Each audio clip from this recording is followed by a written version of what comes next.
समाज को इतनी उन्होंने प्राथमिकता दी और कुर्मी समाज ने भी अपना तन मन धन दे करके दिखा दिया कि आप हमारे हित की बात करते हो तो मैं आपके साथ हूँ। तो इसका असर तो 90% झारखंड में पड़ेगा। कुर्मियों का साथ ही नहीं लिया ऐसा नहीं कह सकते हैं, तभी तो मैं सांसद बनी थी ना, तभी तो मैं कुर्मी समाज से ही आती थी, तो पार्टी ने मुझे टिकट दिया था। मैं आना चाहिए, वो मुद्दा से क्यों भटकता है? और मुद्दा से जब भटकेगा तो निश्चित ही वो सड़क पे आएगा। लगातार झारखंड की राजनीति में आप सक्रिय राजनीति में देखे गए हैं। वर्तमान समय में बंगाल की राजनीतिक परिपाटी जो है काफी चेंज हो गई। 15 साल तक टीएमसी कब्जा करने के बाद अब जो है बीजेपी ने वहां पे झंडा लहराने का काम किया है। शपथ ग्रहण भी होंगे कुछ दिनों के बाद। क्या कहिएगा इस तरह से एकजुटता और अचानक परिवर्तन होना, क्या समझ में आया आपको राजनीति में? देखिए, राजनीति में परिवर्तन होना लाजमी होता है हर वक्त। आप कभी भी सत्ता में हैं तो पक्ष विपक्ष होता है और एक सत्ता का एक समय होता है।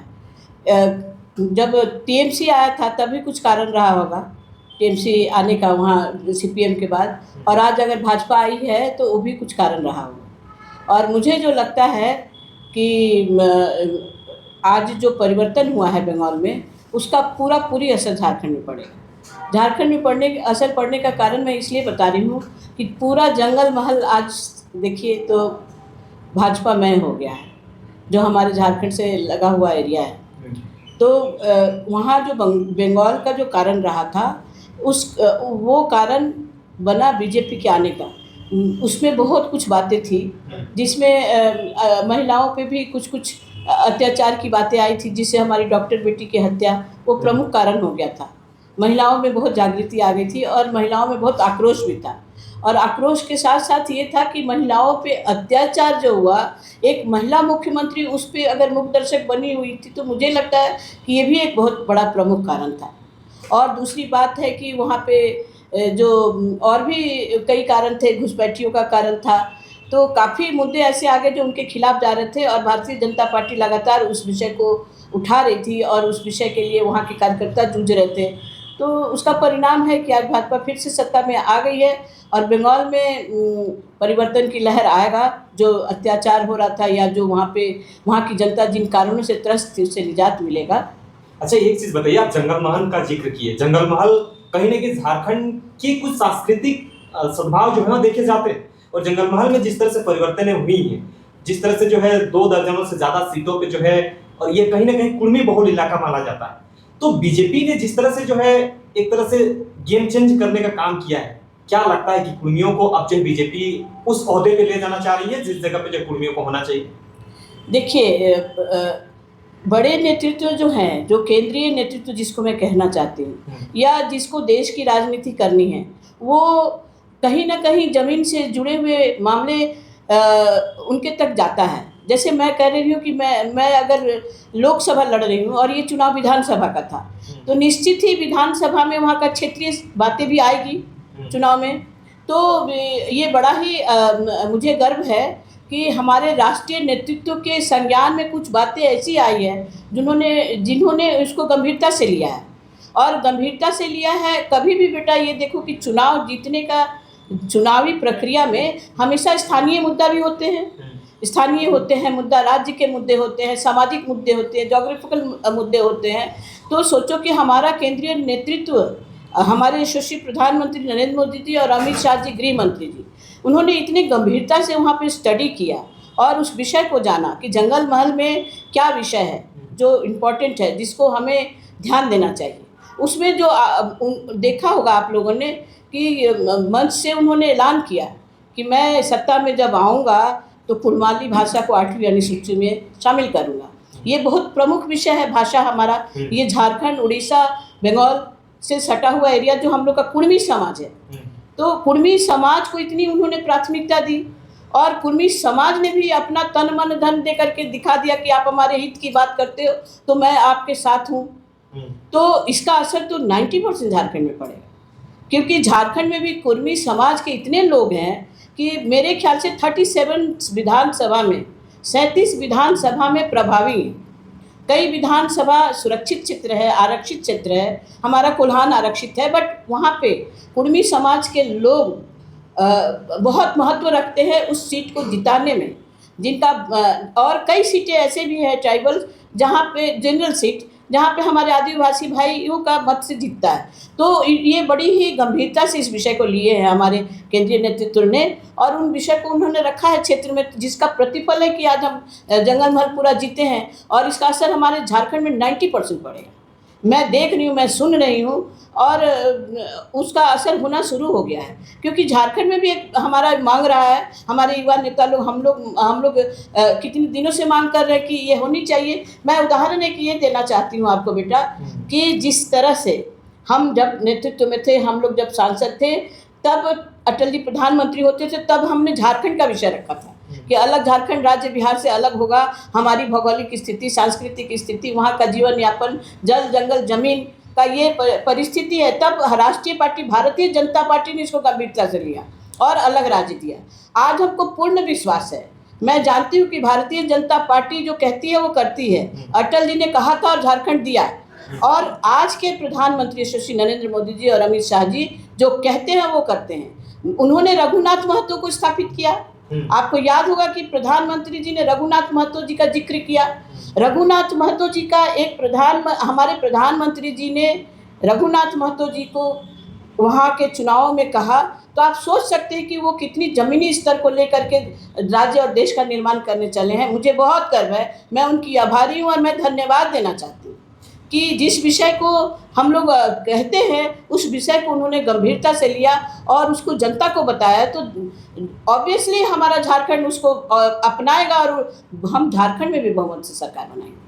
मतलब मुद्दा जो रहा कुड़माली भाषा को 8वीं अनुसूची में शामिल करने की, खुले मंचों से ये शीर्ष नेतृत्वकर्ता बीजेपी ने जो कहा, तो अब क्या लग रहा है, सरकार तो बनने जा रही है, तो लगता है आप भी जमशेदपुर से पूर्व सांसद रह चुकी हैं, आपका भी समुदाय आता है, आप भी जो है कुर्मी समाज से ही बिलोंग करती हैं, तो क्या लग रहा है कि अब जो है बीजेपी का वो समय आ गया है कि कुर्मियों को साथ देना चाहिए, उन जो कहे मुताबिक वो बातों को अमल करना चाहिए? नहीं, देखिए, बीजेपी ने कुर्मियों का साथ नहीं लिया ऐसा नहीं कह सकते हैं।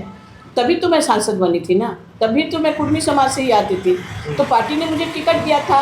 और आज फिर मैं 20 साल पहले भी मैं प्रदेश उपाध्यक्ष थी, आज फिर पार्टी ने मुझे प्रदेश उपाध्यक्ष बनाया है, तो ज़रूर उन्हें भी लगता है कि महिलाओं के साथ साथ झारखंड की सामाजिक परिस्थितियाँ जो है, सामाजिक परिदृश्य है, जो सामाजिक समरसता है, उसको जोड़ के पार्टी चलेगा तो पार्टी मजबूत होगा। और मजबूत पार्टी था और है और रहेगा, और हम बताएंगे अपनी परिस्थितियाँ।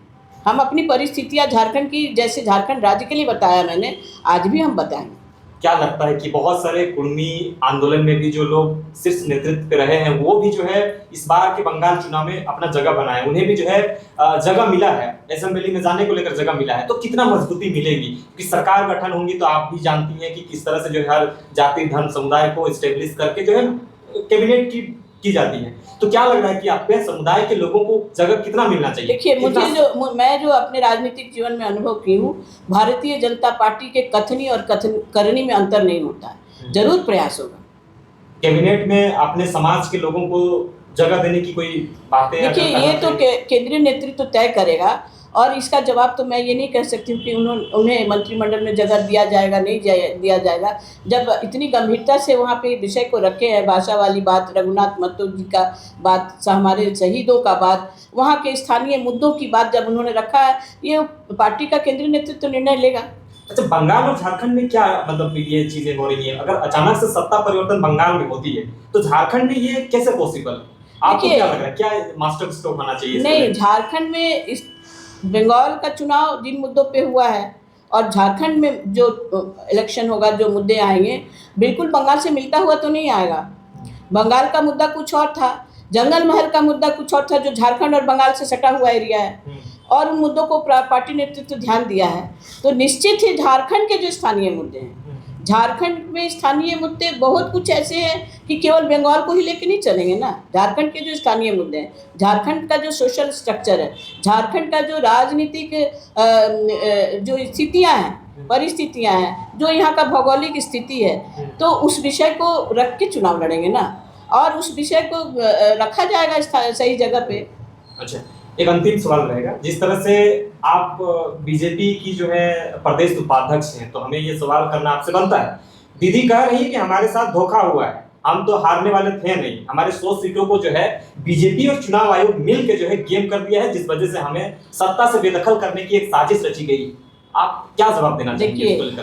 इस्तीफा भी नहीं देना चाह रही? नहीं, हारने के बाद तो देखिए 15 साल उन्होंने भी राज किया है ना, 15 साल राज किया, वो अपनी उपलब्धि क्यों नहीं बता रही? वो क्यों हारने के बाद तो ठीक है, आप किसी के सर पे कुछ भी फोड़ोगे, अपनी गलतियों को स्वीकारना चाहिए।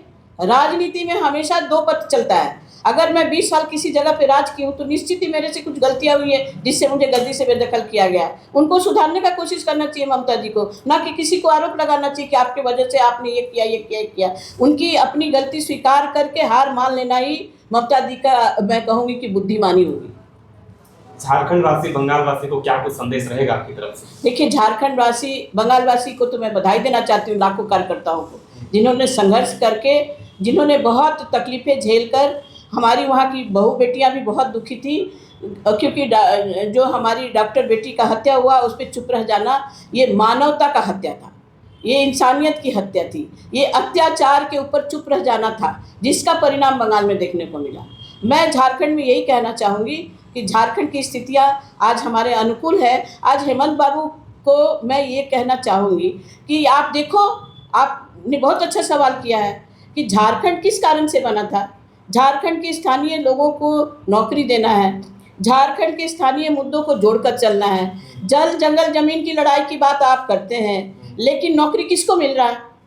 नौकरी किसको मिल रहा है? आप देखो लिस्ट निकाल के, आप लोग पत्रकार भाई लोग हो, आप पता करो। तो ये झारखंड इसके लिए तो नहीं बना।